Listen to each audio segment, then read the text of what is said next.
I was doing. Yeah, what is the BTS song? We're doing it right now. Oh.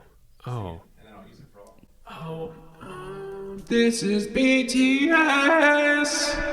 Ding dong doon. I don't know how to Nailed follow up on it. that. You're tuned in to BTS, Between the Sermons at Northwood Christian Church, where we gather for conversations with each other, answer your questions, and open the curtain to who we are beyond Sunday mornings. We hope you enjoy.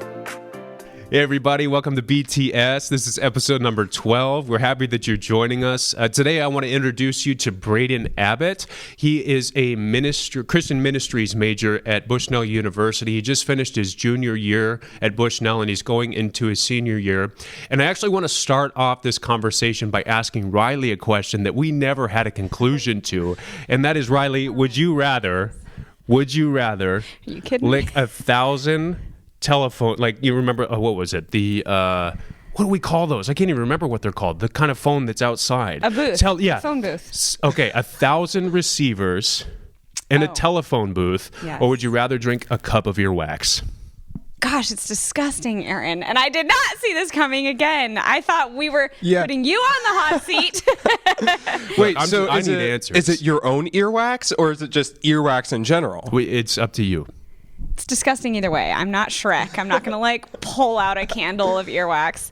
Sound like you're speaking from experience there. I'm not sure I believe you. It's so gross. My gut couldn't handle it. I'm going with the phone booth. Okay, you didn't answer last time, did you? I don't know. I was in shock. I'm not Ladies sure. and gentlemen, we have an answer. This is exciting news. Thank you so much for answering. So this is gross. great. That's so Braden, do you gross. want to give us an answer on that too? We'll just start off that way. Ooh. Okay, so my first train of thought was okay, who uses phone booths anymore? So wouldn't the phones Way safer. Yeah. right? Yeah. So, and wouldn't they already be made out of disinfectant or like material that wouldn't hold bacteria all that well? So I'm thinking that the only thing you're gonna get from that is like a tongue full of dust, which isn't as bad as like earwax. Dust. Well, yeah, nobody uses them, so there's. I'm imagining like just cobwebs in the corners and broken windows and graffiti and stuff. Oh, for sure. And that concludes this episode of Oh BTS. yeah, that's the only thing we need to talk about. Yeah. All right, but really, okay, let's bring it back. Let's talk about the real stuff. Braden, one of the first things that I want to ask you is, where do you come from? Where is your home? For sure. Yeah, so born and raised in Roseburg, Oregon, about an hour south of here, depending on how fast you drive. Wonderful place to grow up.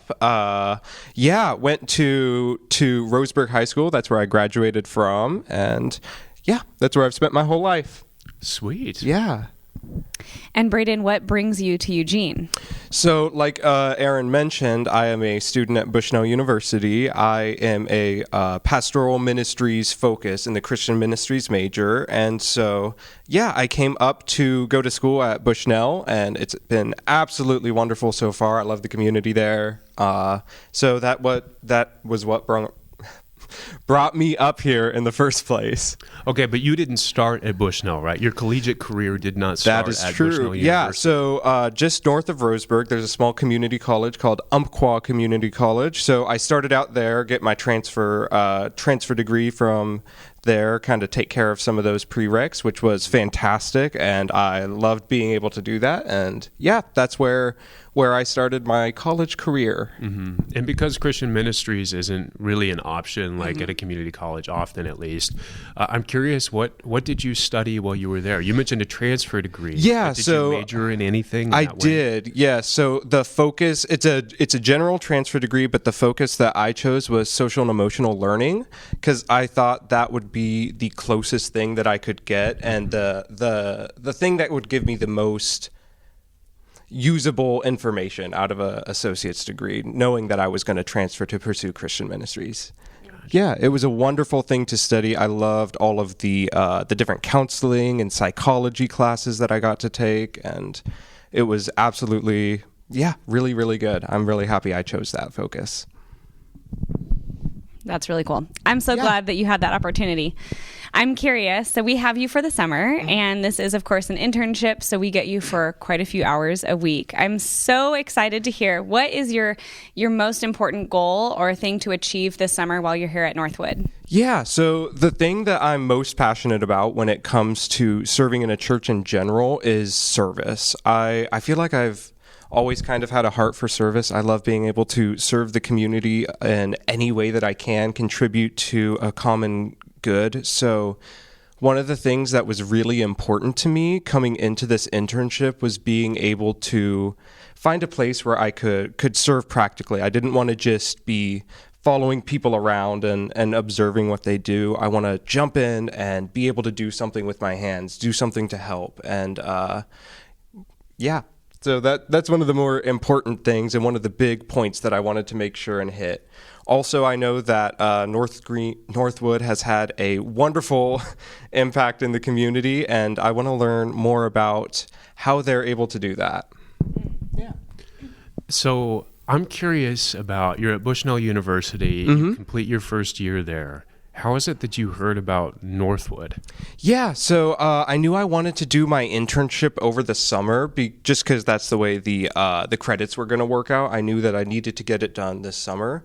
So I wasn't super familiar with the church scene in Eugene, Springfield area.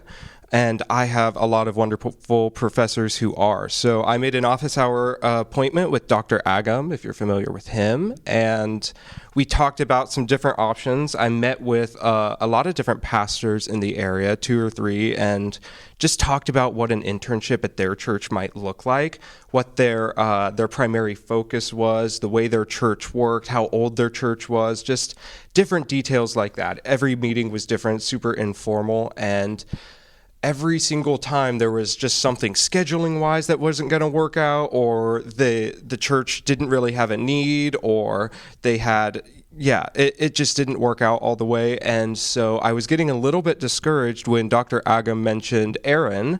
And so I sent him an email, and I was able to sit down with him, and everything just kind of worked out. Every check mark that needed to be marked was marked, and here I am. So with that, I'm curious with your internship, how long have you been with us now? Has it been like 4 weeks or something? I believe like it's that? 2 weeks. So this would be the start of my 3rd week because this is a Monday. Oh, look at that. I made it way longer than it is. I doubled it right there. Hot dog. No, but it's funny because you just kind of fit in right away. And one of the things I appreciate about you so far is you've just jumped right in to just doing the work. And so often that's what ministry is. You learn all of this stuff in school, but then there's the practical application where you actually get to test it out and experiment, not even experiment, but experience, I would say, what that really is like. And you just jumped in, and I've been really appreciative about that. So with that said, I'm curious, so far, you're not that far into the internship. What are the things that you are enjoying most, and what are the things that you're looking forward to doing most here at Northwood? Yeah, so I'll start with the first part, the things that I'm enjoying the most. So far, the best part about just kind of getting thrown into everything and seeing how everything works is just the people aspect. I love meeting new people and learning more about people, and so it feels really, really right to be able to just start off and start learning about different people, meeting different people, developing those relationships. I've really enjoyed that part of it, and I've enjoyed getting to see the differences between the community here and other communities and the similarities, really. So I would say that's probably the part that I enjoy the most, is just getting it to jump in right away and to see and meet all sorts of different people. And as I was saying that, I completely forgot the second part of the question. What do you look forward to most about looking your forward internship here? Yeah. So, I think like when I first think about that question, I just get a picture of myself at the end of the summer, like mid-autumn, when I'm about to be done, getting to sit down and look back over the summer and think about everything that I was able to do, everything that I was able to learn, all the people I was able to meet, and the impact that I was able to make. And those are the things I think that I'm looking forward to, is being able to get to the end of the summer, working hard, and look back and see what I was able to accomplish, what I was able to learn, and how this internship has really shaped my education and my training going toward this role. I'm so curious. Is there a particular ministry or event that you know Northwood has that you're really excited to jump into more than any of the other ones? Ooh, that's a hard question. I wouldn't say that there's like any ranking system in my head where it's like, oh, this one I'm super excited about, but I want to stay as far away from that one as possible. I really think that the different areas of service that Northwood has and that they're able to offer is wonderfully diverse and wonderfully amazing, because each part of service and each group and each resource touches a different group of people. So I think I'm excited to work with all of it and to be aware of what resonates with me more. Yeah. Definitely a great learning opportunity as you get for sure. plugged in. Some of you may have already heard from him. We are immediately hard at work with the Connect cards, and we were so excited. Braden just jumped right in, making phone calls, touching base with you guys. Thank you for receiving his calls and just sharing your concerns, sharing your prayers and conversation with him.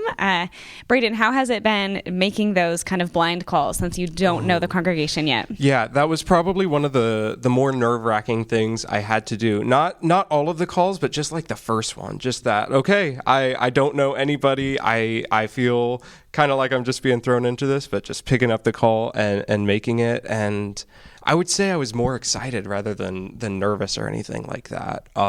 When we get those Connect cards, we have the opportunity to pray over them as a group and just think about what Northwood can do for these people. And it's been wonderful knowing that it just doesn't stop there. Like, there's an ongoing, it really is a Connect card. It's not a prayer request card. It's not a random piece of paper that gets thrown into a box and forgotten about sometime. It's important. And it's like, I think you mentioned when you were doing the Connect card announcement a couple weeks ago, it's like our lifeline to the church. It's a living connection. And so that and seeing how it works has been absolutely amazing.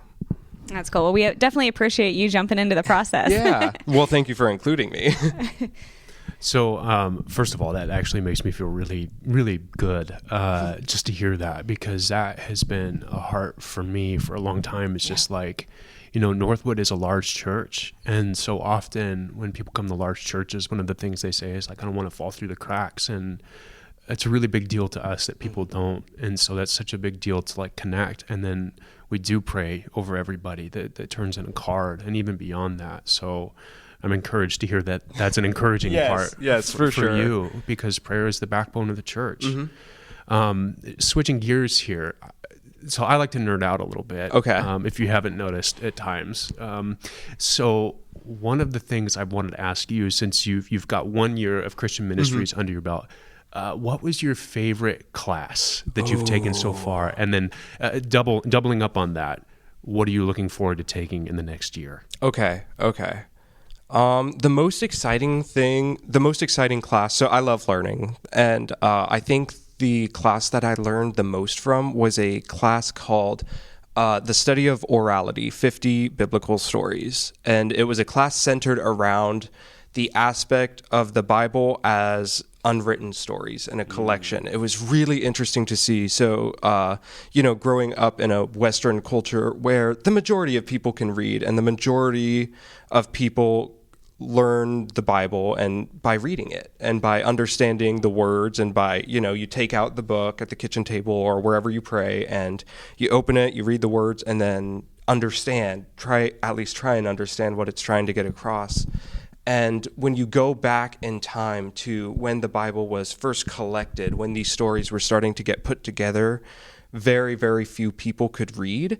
And so when it was being written down, it's not necessarily like, I have always had this picture of like a bald guy in a monastery just sitting there writing it. And it was more like it was being recorded and from spoken word. And so understanding from like a different cultural perspective, what it would be like to hear the Bible rather than read the Bible, and the different mnemonic devices you can see in the writing that people probably would have used to remember it. And especially like in the Old Testament, the different structures that you can see within the different books that helped with the memorization probably and stuff like that. It helped me see a different cultural side. And it was really neat. Toward the end of the class, we started talking about missions and being able to minister to people who were not primarily written communicators, but learned and communicated and talked and all that stuff through the oral word. And so that was a really, really interesting class. Man, we just unlocked the nerd box here, but that just makes me think of like, for you, but for me. But if you want to nerd out with me, you're more than welcome. Yeah, we got this. Riley will just be stuck in the middle. I'm just going to leave. One of the things I love most is, and I've had the opportunity to meet with some of you like one-on-one and talk about like the different layers of interpretation that come through the scripture. And so many of us are familiar with the print, study of scripture. And that is a wonderful, huge gift. The fact that our culture is predominantly literate is wonderful. But even in ancient Rome, the highest literacy rates were probably at about 10%, if we're being generous there. And beyond that, literacy rates were pretty low. And one of the images that comes to mind when we understand this oral tradition, one of the images that comes to mind is when Jesus is being crucified, and he looks at his mom, and then he looks at John and says he entrusts his mother to John and John to his mother. And while he's up on the cross, he starts to recite Psalm 22, my God, why have you forsaken me? And not even just the imagery that was probably something which was not only recited but sung as a hymn because it's the hymn book of the Bible, but knowing that is probably something that Mary recited to Jesus as he's, growing up, and now he is reciting it to her. It brings in this whole other like emotional aspect of their connection, which is sort of a theme that we have as a group here. And I just love that imagery. So I'm encouraged to hear that they're teaching orality at the school and where that's going. Now, who taught that class? Yes, that's Dr. Agam for sure. And it was really neat to get taught that information by someone who is truly passionate about it like he is. He just comes alive when he gets to talk about anything relating to anything like that. So that was a lot of fun. I got to sit in on one of Agam's classes and it was fantastic. Yeah, I really enjoyed it. So he's an awesome gift for the school. There's no doubt about that. Gosh. So I'm also thinking about other questions like this. I'm curious, did you ever experience a call into Christian ministry, or is it something that you just sort of gradually uncovered, like you were going on an archaeological dig, or maybe it's something you stumbled upon, or did you hear like God saying, I think this is for you?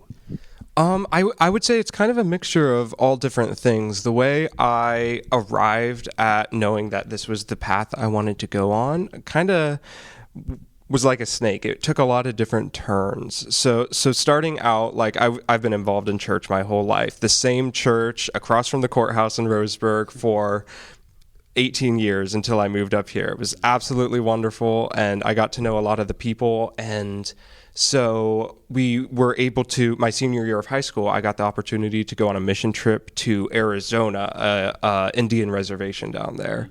And we were able to do some work, and it was a wonderful experience. And then when we got back, the church wanted to hear all about it. So they put together this event where everyone who went on the trip was going to get up and speak about it.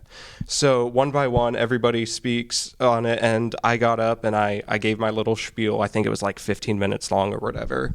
But a lot of the people in the congregation really resonated with what I had said. And I remember one woman telling me that she thought that I might have a gift to teach and that I should go home and read the pastoral epistles, Timothy and Titus. And so I started reading right as I got home. I just felt something inside me. So I started reading, and I came across this verse that Paul's talking to Timothy about Timothy's role, and he's talking about don't be afraid of your age. Don't forget about this gift that you have. And I got to that point, and I thought, no way. This is not, at that point, I didn't really know what I wanted to do. I thought about building things or being an engineer or doing all sorts of different things, just running through my head. I didn't really know, so I just kind of pushed that out of my mind and kept walking. I ended up taking a gap year to work right out of high school because I didn't know what I wanted to do. Got a job at a pharmacy, and as that year was progressing, I started getting more opportunities to give meditations and different things through the church. And pretty soon there were a couple small churches on the outskirts of Roseburg, and I was filling in for their pastors when they were gone. So I was starting to preach more and more and more. And I just people kept telling me and talking to me, and I kept feeling kind of this pull on my heart. And eventually it just became kind of too much to ignore. So I decided that I wanted to do this. I made the commitment to go to school for Christian ministries, and I started on my associates. Very cool. Yeah. Yeah. Yep. Well, as we come to, we're drawing this to a close here, I suppose. Okay. So I do want to end with another Would You Rather. Okay. Now, this is probably one of the more, would you say, Joel? Yeah, one of the more exciting ones. No, this is popular, I think. Would you rather fight a shark in the water or a bear on the land? Too broad. 100% too broad. What do I get to carry with me? I don't make the rules. Yeah, I didn't come up with like, the what am I question. wearing? Where am I at? Like, It's up to you. There's so many opportunities. Okay. Here. You can go whatever direction you want to. Oh my goodness. Well, like, it totally depends. Like, if the water's shallow enough to where I could stand, that's a whole different thing than if I'm like in the middle of the ocean, or if I'm trying to fight a bear in a desert. That's completely different than if there's trees around. Yeah, I wouldn't want to meet a bear in a desert or in the forest. There's no doubt about I that. wouldn't want to meet a shark. Yeah, me neither. Let's see. Like I mentioned, too broad. I guess my instinct goes with like shark, just because I feel like there's more chance. Well, I don't know if there's more chances to get away or not. Now I'm just stuck on thinking about how shallow the water is.